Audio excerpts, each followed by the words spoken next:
Bonjour, bonjour, je suis ici avec Rebecca Terniak. C'est Rebecca qui a eu l'idée en fait qu'on tourne et puis qu'on va interviewer des personnes qui sont proches justement par rapport à cette loi Covid, qui ont des opinions bien distinctes.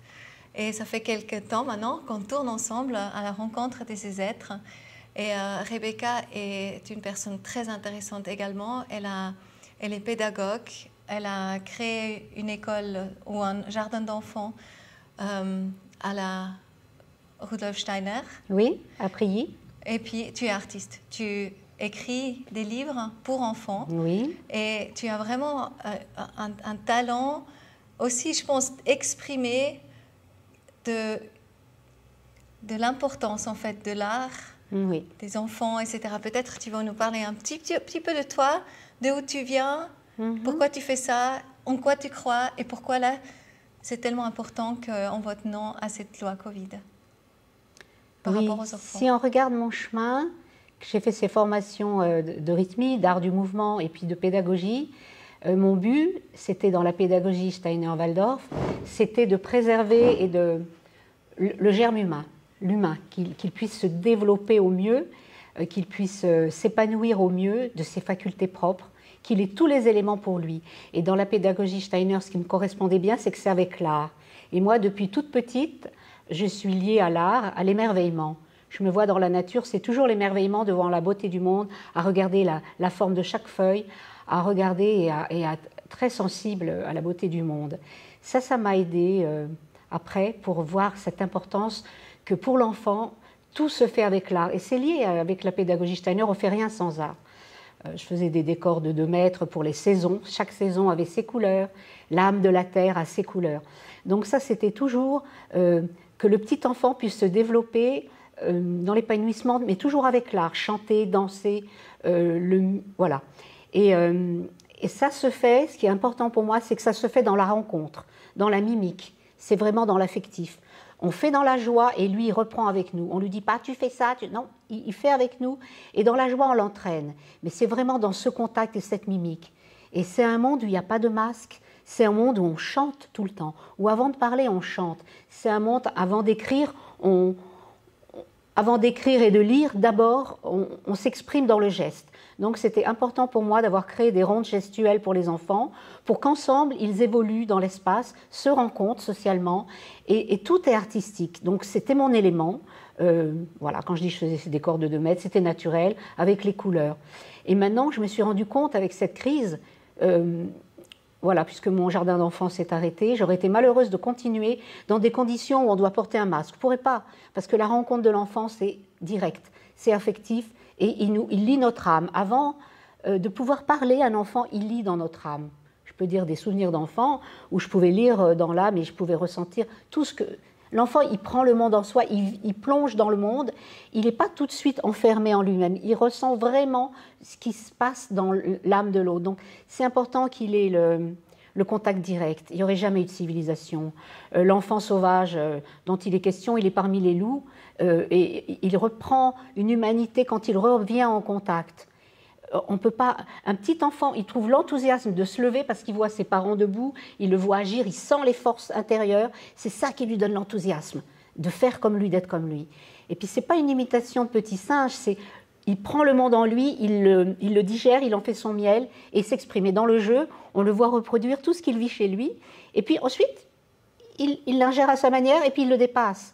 Mais donc cette mimique, ce contact, vous le voyez des tout petits bébés. Donc moi j'étais amenée, comme je fais ces livres d'enfants et que je suis conteuse et que je faisais des marionnettes, chez Payot et chez Lausanne Famille, ils m'invitaient au Salon du Livre ou à Baby Kid Planet à exposer mes livres, mais surtout à faire des marionnettes et surtout à faire des petits exposés aux parents, aux familles, pour leur exprimer quand ça commence le lien avec l'enfant. Ça commence dans les bras, hein, on commence déjà à lui chanter, puis sur les genoux. Bon, et on le lui fait. déjà. Oui, mais quand c'est visible, l'expression, oui. l'expression de gestuelle, oui, dans le ventre, il entend la voix, il est dans la ronde de l'amour là-haut, il est dans la ronde de l'amour du ventre, il est dans la ronde de l'amour dans les bras, et puis il est dans ce geste de communication, il est là. On voit le bébé, il est avec le visage de sa mère, et ça va durer longtemps. Il faut qu'il trouve le visage aussi de son éducateur dans l'affectif. On a découvert qu'il n'y a pas d'enfant débile s'il y a l'amour, s'il y a l'affectif. sans amour, tout peut devenir malade, sans affectif, sans empathie. Voilà. Donc ça me fait beaucoup souffrir de penser aux enfants qui ont des masques, surtout en France, et qu'on fait vivre comme ça. Et même dans la rue, de voir les gens qui marchent comme des muselés, comme des... Voilà, c'est des zombies pour moi, c'est plus la civilisation. Il n'y a plus le contact. Le contact, il est dans... C'est pas toi que je vais prendre ça. Tu es maître de joie et d'amour et tu sais que c'est ce contact-là. Voilà, on ne peut pas rompre ça. Et puis, je pensais dans les premiers mois, déjà l'année dernière, mais comment l'être humain, il résiste à tous les chagrins, à toutes les épreuves sur Terre qu'on a pour évoluer. Hein. Je ne veux pas nier qu'il en faut. Voilà, je ne suis pas dans le courant où tout doit être facile. Mais ce qui fait qu'on tient, c'est justement l'affectif. Ce qu'on aime, la famille, les enfants, mais c'est le lien d'amour. Et si on éloigne les gens comme des gens dangereux, comme des gens... voilà, c'est terrible. J'ai des amis, ils ne peuvent pas voir leurs petits-enfants, mais ils souffrent. Ils souffrent horriblement. Il n'y a que ça qui les tenait en vie. Et tout d'un coup, on fait passer les enfants pour dangereux. C'est faux. Ça, c'est la non-civilisation. Donc ça, je voulais vraiment montrer que ce que c'est la mimique. La mimique, la gestuelle, l'enfant se développe d'abord avec ça. Il ne peut pas se développer sans ce contact de mimique. Et donc, ça va être dans la motricité fine, les comptines, tout le geste. Puis, ça ne peut pas se faire un visage masqué, on ne peut pas faire des comptines où on va exprimer tout. Donc, c'est vraiment très important. Une vie normale, sans masque, une vie de confiance et de contact. Ça, c'est très important. Et là, cette civilisation, elle est en train de tourner complètement de travers par rapport à ça. Donc si je regarde mon vécu, c'était très important pour moi que l'enfant s'épanouisse et justement pas entraver sa motricité. Donc là, les enfants, on les écartait les uns des autres. Et non, il faut qu'ils jouent en contact, ils construisent ensemble. Des fois, ils veulent être seuls, mais des fois, souvent, ils veulent être ensemble, construire ensemble, faire ensemble. Donc là, j'ai vu ces choses de distance, ça devenait grotesque et très douloureux pour les enfants. Hein. Je n'ai pas de statistiques sur les suicides, mais sur la souffrance de l'enfant... moi, c'est intolérable. J'ai quand même élevé des générations d'enfants, hein, puisque, voilà, il y en a qui ont, oui, effectivement, 30, 40 ans. Et d'imaginer que les plus jeunes portent le masque, c'est intolérable pour moi. Je les ai élevés dans la liberté d'expression totale. Voilà. Et puis, ça, c'est pour moi, c'est déjà dire haut et fort, les pédagogues et les parents, ils luttent, les parents, ils souffrent pour leurs enfants, et puis beaucoup qui veulent refaire l'éducation à la maison pour protéger leurs enfants. Donc, je voulais insister sur ce que c'est l'éducation qui passe par le contact, mais des tout petits. Hein. Et ça donne, ça peut pas donner confiance en la civilisation, à la société humaine, d'être masqué. On insuffle la peur, on insuffle la méfiance, et ça peut donner des maladies froides, ce qu'on appelle les maladies de crispation, de peur. Ça enlève l'immunité parce que la joie, l'enfant, il est dans la joie, il est dans la confiance dans le monde, il court vers les choses, il est dans l'expression, c'est ça sa motricité.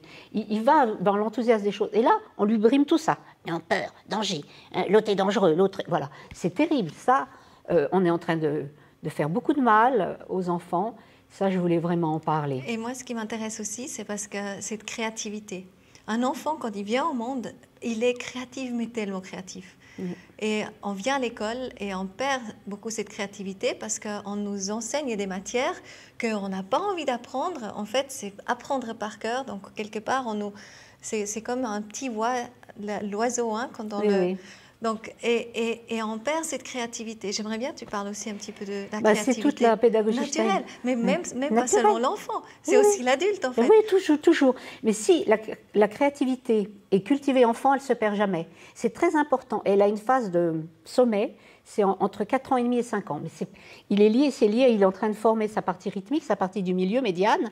Et là, il aime la répétition dans les contes, toujours le même conte, mais il est dans le rythme, il est là-dedans. Et là, il crée, il est très... Et si ça, il ne faut pas que ça soit brimé. C'est pour ça, mettre les enfants à 4 ans à la grande école, 4 ans et demi, là, c'est une attaque. C'est vraiment une attaque contre la petite enfance. Je l'ai vu venir, déjà, on voulait les mettre à 6 ans. Alors qu'avant, c'était 6 ans et demi, 7 ans. Et puis, on a voulu les mettre à 6 ans, puis maintenant, on les met à 4 ans et demi. Donc, on l'empêche de jouer. Et l'enfant, il faut qu'il soit dans la motricité fine. Quand il est là, il joue, il prend des tissus. Un objet, il est ceci, il est cela. Il est selon son imagination, il crée tout le temps. Et si cette phase-là, elle peut se développer, ce canal de créativité va être ouvert pour toute la vie. Il ne sera jamais un petit technocrate obéissant qui ne sait rien faire de ses 10 doigts. Et combien de temps il faut que ça soit ouvert environ? Mais c'est la petite enfance, c'est entre 0, on va dire, de 3 ans à 6 ans. Mais la phase sommet, c'est là. Et après, ça continue à 9 ans. Vous voyez Macron, il veut mettre les enfants à l'école après la rentrée, à partir de 3 ans. Hein, oui, ils descendent de plus en plus. Et ça veut dire que tu es au pas, tu es assis, et puis tu as plein d'éléments qui sont plus... Ce qui est très important, c'est quand on dit la créativité, il faut donner les éléments. Il faut que l'enfant il ait de tout pour créer des choses qui ne soient pas finies. La belle poupée toute finie, non, il faut qu'il y ait des éléments qui... L'enfant, il peut imaginer à sa manière. Si elle dit tout, si l'objet dit tout, la poupée dit tout, l'objet est trop fini, l'enfant ne peut pas imaginer ce que lui veut. S'il prend un bout de bois, tout d'un coup, il a un téléphone, tout d'un coup, il est ceci, tout d'un coup, il est une canne à pêche. Il peut faire ce qu'il veut, il faut qu'il l'imagine. Et ce que je veux dire, ça compte beaucoup comment on va arranger le cadre d'expression de l'enfant.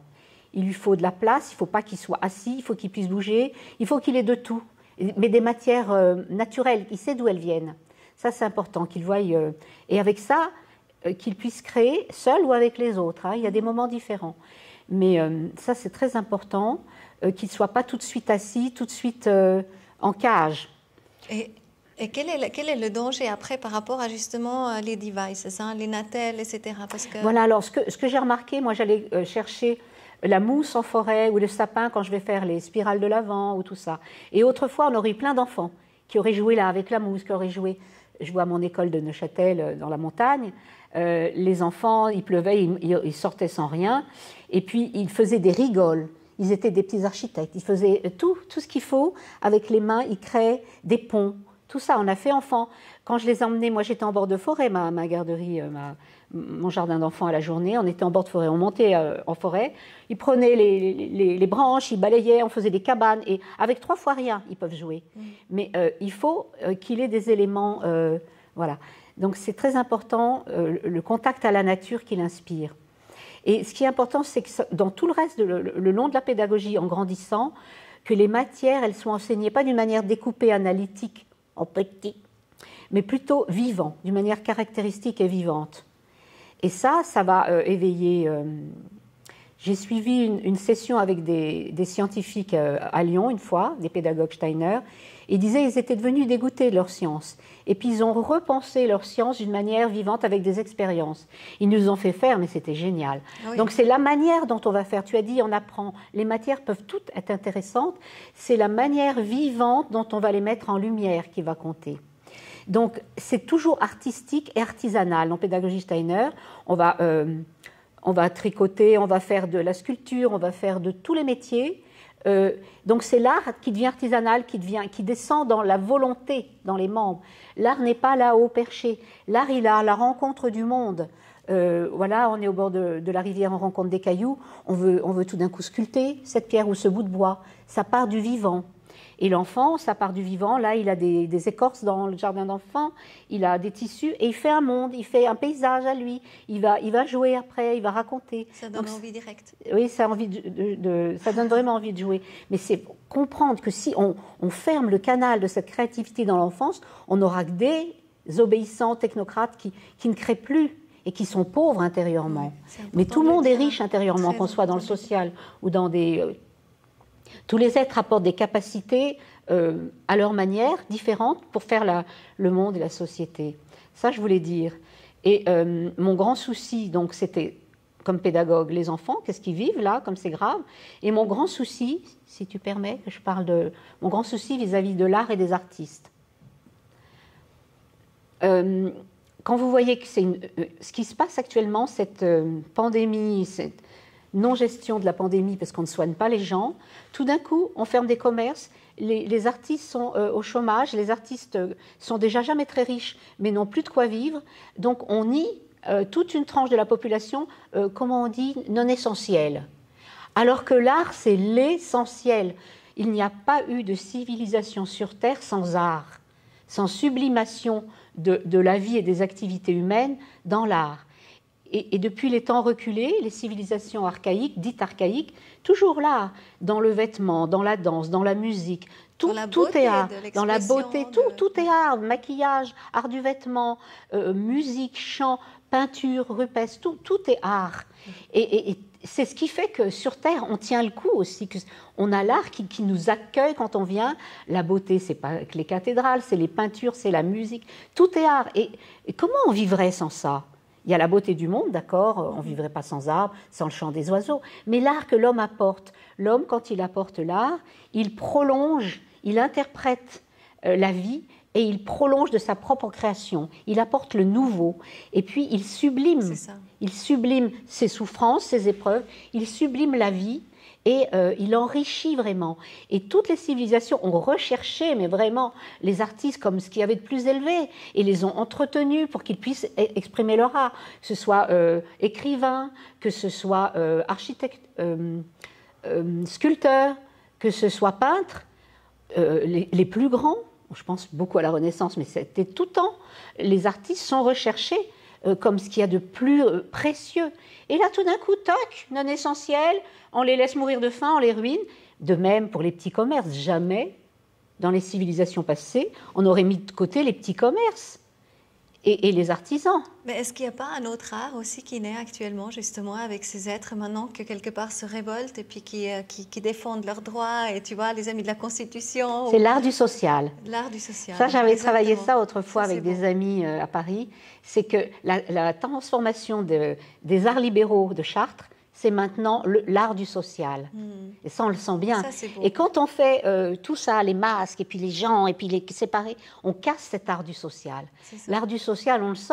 C'est ce qui fait qu'on peut tout assumer sur Terre. En tout cas, quand on la regarde, quand on te regarde comme ça, en tout cas, moi, j'adore parce que tu es vraiment l'expression d'art. Déjà, comme tu es habillée toujours, comment tu t'exprimes, et aussi ce que tu vois chez les autres toujours. Donc, en fait, tu les vois toujours à travers ton art et puis ce que tu crées, les livres que tu crées. Oui, c'était le but, ces livres. Ils ont dû t'adorer, ces enfants. En fait, parce que quelque part, tu vois, tu es tellement chou aussi. Et ils ont dû dire, mais ma prof, elle n'est pas de ce monde, quoi. Tu vois, c'était pas ma prof, c'était Rebecca. Ils sont petits, c'est encore très familial. Oui, mais c'est ça. Mais quelque part, je pense que tu faisais partie, en fait, de tout ce Puis je dois l'avoir autour de moi, parce que dans la rue, les enfants m'appellent comme leurs copines. Je veux dire, ils sentent l'âme qu'on les reçoit, qu'on les accueille, donc ils sont en confiance. C'est très important. On peut dire que tu as toujours gardé ton âme d'enfant. Oui, c'est important qu'on ait cette âme d'enfant, mais je pense que tu l'as aussi. Et j'ai aussi une autre question encore, parce que tu as dit la relation, c'est justement la chose la plus importante. Si on n'a pas la relation avec l'autre humain, en fait, l'enfant meurt. Tu disais ça avant dans la voiture. C'est pas qu'il meurt, mais il se développe pas comme un être humain. Il est une petite bête sauvage de survie. Mais ça se bloque à un âge donné, très jeune, et ça ne peut pas évoluer comme il faut. Donc ça, c'est un danger vraiment actuellement par rapport au port du masque. Au masque, c'est le fait qu'il n'y ait pas le vrai contact humain, et qu'il y a aussi toutes les peurs qui bloquent, et que c'est l'âge de l'amour. Les septaines, elles ont chacune leur caractère. La première septaine, c'est l'amour. La deuxième, c'est la beauté. La troisième, c'est la vérité. Donc, à la première septaine, c'est la confiance, l'amour et la gratitude. Il sent ce monde, il arrive dans ce monde, tout est fruit, tout est offert. Et l'amour de ses parents est offert. Donc, c'est l'amour, la gratitude. Et si tout d'un coup, il est là, comme ça, vous voyez, c'est encore la première septaine, 6 ans. Hein, ça va jusqu'à 7 ans. Et puis, de toute façon, les petits plongent. Les petits, même qu'ils ne le portent pas, qu'est-ce qu'ils voient autour d'eux? Qu'est-ce qu'on leur offre? Oui. Donc, c'est... Et moi, un monde artificiel. Au secours, ne laissons pas... On détruit la petite enfance, mais par plein de choses. Les masques, vive la créativité. Et puis j'avais commencé à parler des forêts, comment jouaient les enfants. Et puis on a été dans des fêtes, nous, je me souviens, dans le sud de la France. Nous, on chante, on fait les fous. Et puis les gosses, qu'est-ce qu'ils font? Ils sont sur leur truc, là. On dit, mais qu'est-ce que vous faites? Vous êtes entre vous, vous aimez bien jouer, faites des trucs, mais séparez-vous pas par la petite machine, là. Oui. Mais c'est ça. C'est ça. Et ça va direct à l'intelligence artificielle, et ça va direct, vous êtes des objets, des machines, on va vous transhumer, vous n'êtes pas complet, il faut vous prolonger. Mais nous sommes complets. Nous sommes complets. Nous avons tellement de capacités qui tout le temps se développent, c'est pas vrai. L'homme est complet. Moi, ce qui me parle beaucoup aussi, c'est parce que quand tu es à cette découverte comme un enfant, et quand on reste un peu comme un enfant, on continue à découvrir, et à ce moment-là, en fait, on reçoit aussi. beaucoup d'inspiration qui vient d'ailleurs. Donc on reçoit des nouvelles idées qui n'existent encore pas. Et notre Oui. monde d'aujourd'hui et de demain, il a besoin de nouvelles idées. Donc quelque part, Voilà. l'invitation, c'est redevenir comme des enfants. Alors, c'est aussi ça, c'est que chaque être et chaque génération va apporter un courant de nouvelles idées, de nouveaux sentiments, de nouvelles manières de vivre et de sur Terre. Et chaque génération là. Et si des jeunes sont tout de suite au chômage et sans travail, on les réduit, on leur enlève la confiance en eux. Et puis si les enfants qui vont amener toutes ces capacités, chacun va amener des capacités, chacun est précieux. Et si déjà on le fait sentir juste comme une petite bête qui a peur des autres, ça enlève ce courant de capacité. Et l'autre est ennemi. L'autre, oh là là, il est danger. Vraiment, c'est aux parents, c'est aux éducateurs, c'est à tout le monde qui s'entoure avec les enfants d'être un bon exemple, de leur enlever en fait, voilà, ce qu'on n'a pas besoin. D'être confiant. C'est cette confiance, on vient sur Terre, on doit être confiant. Et chaque être a apporté des choses. C'est très varié tout ce qu'on peut apporter. Mais comme tu as dit, le nouveau, c'est les jeunes générations qui apportent. Les autres, elles ont apporté continuellement. Et ensuite, c'est en lien avec notre ange, un gardien, c'est les nouvelles idées. Puis il y a des moments clés. Quand je dis l'inspiration de Pâques. Nous sommes tous invités aujourd'hui, on peut dire un peu comme mot de fin. Est-ce que tu veux encore dire quelque chose? Non, c'est bon. Nous sommes ici, c'est une grande conférence des Amis de la Constitution, ici aux ateliers de la Côte, à Étoile. Voilà, et puis on se réjouit de voir ça. Et puis non à la loi Covid. Et oui à la vie, et oui à la créativité, oui à l'art. Ce que je voulais dire, c'est restituons les artistes dans leur place avec dignité et toute leur noblesse et toute leur place prépondérante. Les artistes doivent se soigner, doivent être soignés, doivent être traités comme des princes. On doit leur donner vraiment la place. Ça ne se monnaie pas, les talents ne se monnaient pas. Mais on ne doit pas les faire devenir des crèves-fins. Et ils sont en train de préparer des spectacles, nos amis, qu'on connaît, et puis ils ne peuvent pas. Alors, certains ont la chance d'être en même temps thérapeutes, mais d'autres non. Donc, la place à l'art, ce que je veux dire, c'est une civilisation comme celle-là, qui veut nier l'art et qui veut nier le contact, elle est en pleine décadence, elle se nie. Ce n'est plus une civilisation humaine, c'est une civilisation sous-humaine. C'est une civilisation qui n'a plus confiance en l'homme et à la création et au créateur. Elle le nie. Et là, on doit vraiment se méfier. C'est un signal d'alarme. Pour moi, c'est clair. Toucher aux enfants, pas toucher aux enfants. Toucher aux artistes, pas toucher aux artistes ni à l'art. C'est des clés pour notre époque. Voilà ce que je veux dire pour la fin. Merci beaucoup, Rebecca. Un plaisir.